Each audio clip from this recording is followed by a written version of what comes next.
Ora, boa tarde. Vamos deixar aqui o tema do casamento. A definição, a união de um homem e uma mulher para viverem juntos com o marido e mulher segundo a norma estabelecida nas Escrituras Sagradas. O casamento é uma instituição divina por prover relações íntimas entre o marido e a mulher, junto com a sensação de segurança, porque existe um clima de amor por causa do compromisso pessoal assumido por ambos. Ao instituir o casamento, Jeová não só visava promover uma companheira íntima que seria um complemento para o homem, mas também fazer uma provisão para produzir mais ou menos isso dentro do arranjo familiar.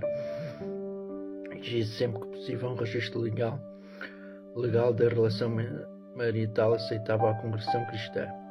É importante casar-se de acordo com os requisitos legais, Tito 3:1. Continuam a lembrar que estejam sujeitos e sejam obedientes a governos, autoridades como governantes, quando as pessoas aceitam essas instruções, o nome de cada um dos que traem a união matrimonial mantido livre de acusação, e qualquer dos filhos que tiverem são poupados a vitupério que recai sobre aqueles cujos pais não estão casados. Além disso, o registro legal do casamento assegura os direitos de propriedade dos membros da família caso um morra dos cônjuges. Hebreus 13:4. O matrimónio seja honroso entre todos e eleito conjugal imaculado, porque Deus julgará os fornicadores e os adultos. O casamento legal desempenha um papel importante no sentido de ter um casamento que é aceitável como sendo honroso. Ao definirmos a fornicação e o adultério, devemos ter em mente o que se deixa declarado em Tito 3:1 1 de Pedro 2:12-15. Mantendo a vossa conduta excelente entre as nações, para que naquilo que falam de vós como malfeitores, eles em resultado das vossas obras excelentes, das quais são testemunhos, o que vós glorifique a Deus no dia da sua inspeção. Por causa do Senhor, sujeitáveis a toda a criação humana, quer um rei como sendo superior, quer governadores como enviados por ele para privilegiar punição malfeitores, mas para os louvar que fazem os bem, pois a vontade de Deus é que para fazeres o bem possas alcançar, acimar a conversa ignorante dos homens desarraizados.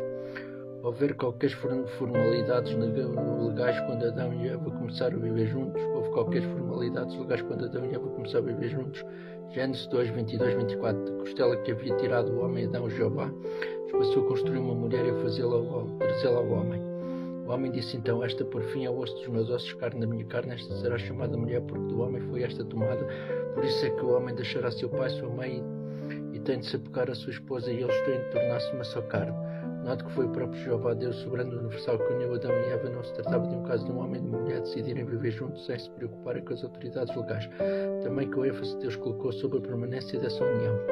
Gênesis 1:28. Deus abençoou Adão e Eva e Deus lhes disse: sede fecundos e tornai-vos muitos, enchei a terra, sujeitai e tende sujeição aos peixes do mar, criaturas voadores dos céus, criatura vivente que se move na terra. Eis a bênção da mais elevada autoridade legal criada sobre essa união, sendo eles autorizados a ter relações sexuais, dando-lhes dado uma designação que daria pleno sentido à sua vida. Pode uma pessoa praticar poligamia se a lei local a permitir?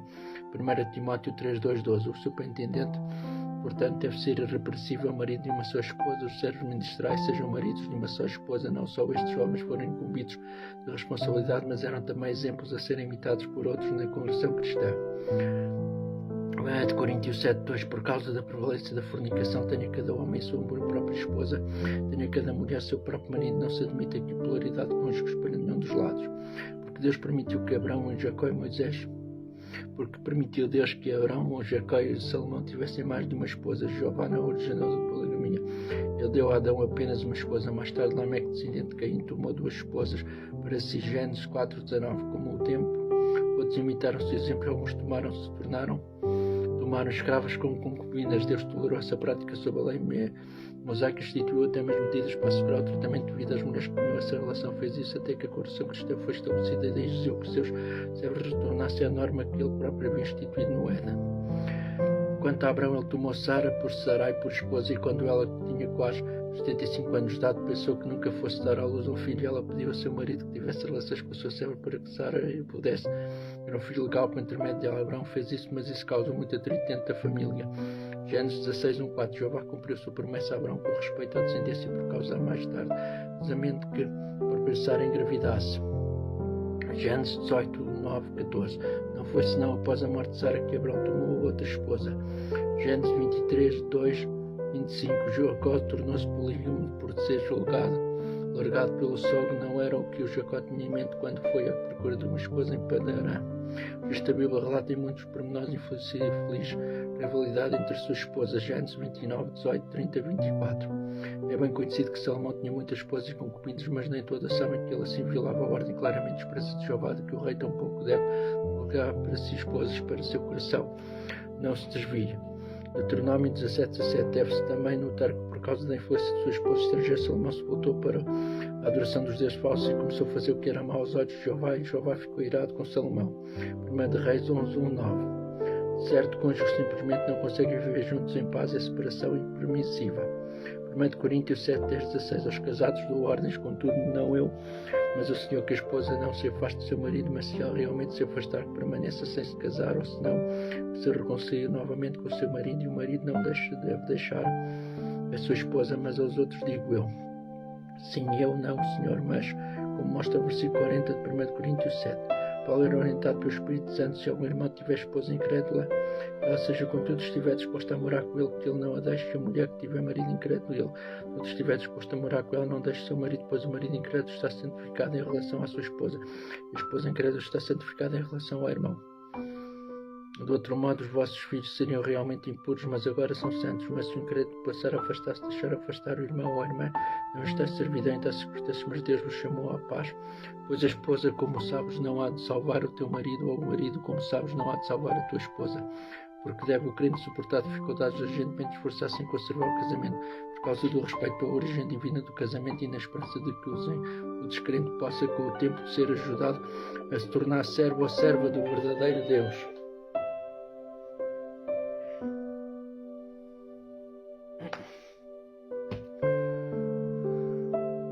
Qual o conceito da Bíblia com respeito ao divórcio?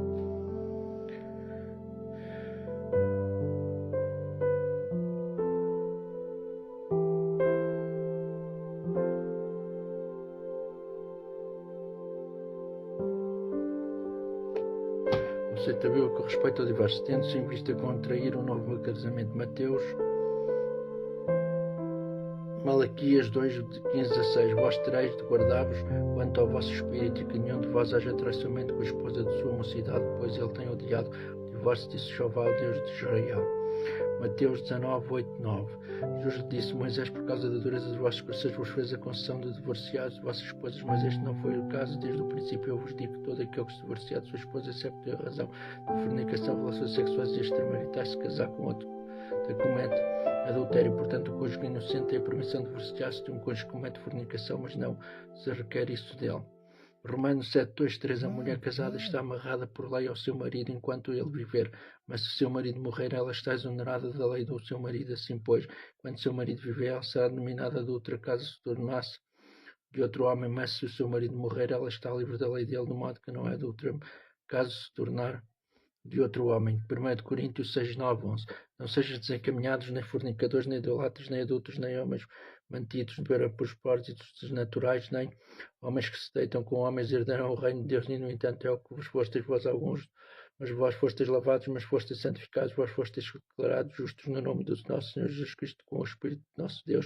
Isto enfatiza a seriedade do assunto. Os adultos não arrependidos não terão parte no reino de Deus. Contudo, as pessoas que anteriormente cometeram adultério, também mesmo tendo devidamente contraído novo casamento, podem obter o perdão de Deus e ter uma condição limpa perante ele, se arrepender genuinamente e exercerem fé no valor expiatório dos pecados e sacrifícios de Jesus, porque permitiu Deus no passado o casamento entre irmão e irmã. O registro bíblico indica quem que se casou com uma das suas irmãs. Gênesis 4, 17, 5, 4. O Abrão se casou com uma sua meia-irmã. Gênesis 20, 12. Mais tarde, porém, na lei dada por intermédio de Moisés, tais uniões e matrimoniais foram especificamente proibidas. Levítico 18, 9, 11. Não são permitidos hoje entre os cristãos. O casamento entre com um parente próximo resulta numa probabilidade maior do que a mediana do que os fatores hereditários nocivos sejam transmitidos à prole, porque era inapropriado o casamento entre irmão e irmã no início da história da humanidade. Deus criou Adão e Eva perfeitos e propôs que toda a humanidade descendesse deles. Gênesis 1, 28, 3, 20. Obviamente ocorreria que alguns se casariam com parentes, raças, são entre as gerações iniciais, mesmo depois de surgir o pecado. Havia relativamente pouco período de enfermidades acentuadas nos filhos durante as primeiras gerações. A raça humana se achava muito mais perto da perfeição que Adão e Eva haviam desfrutado. Isto é testado pela longevidade das pessoas naquele tempo. Gênesis 5, 3, 8, 25, 27. Mas cerca de 2500 anos depois de Adão ter se tornado pecador, Deus proibiu o casamento incestuoso. Isso serviu de salvaguarda para a descendência e moveu a moralidade sexual do servo Jeová acima das pessoas em volta deles, que se empenhavam então em toda a parte das práticas depravadas. Levítico 18, 2, 18.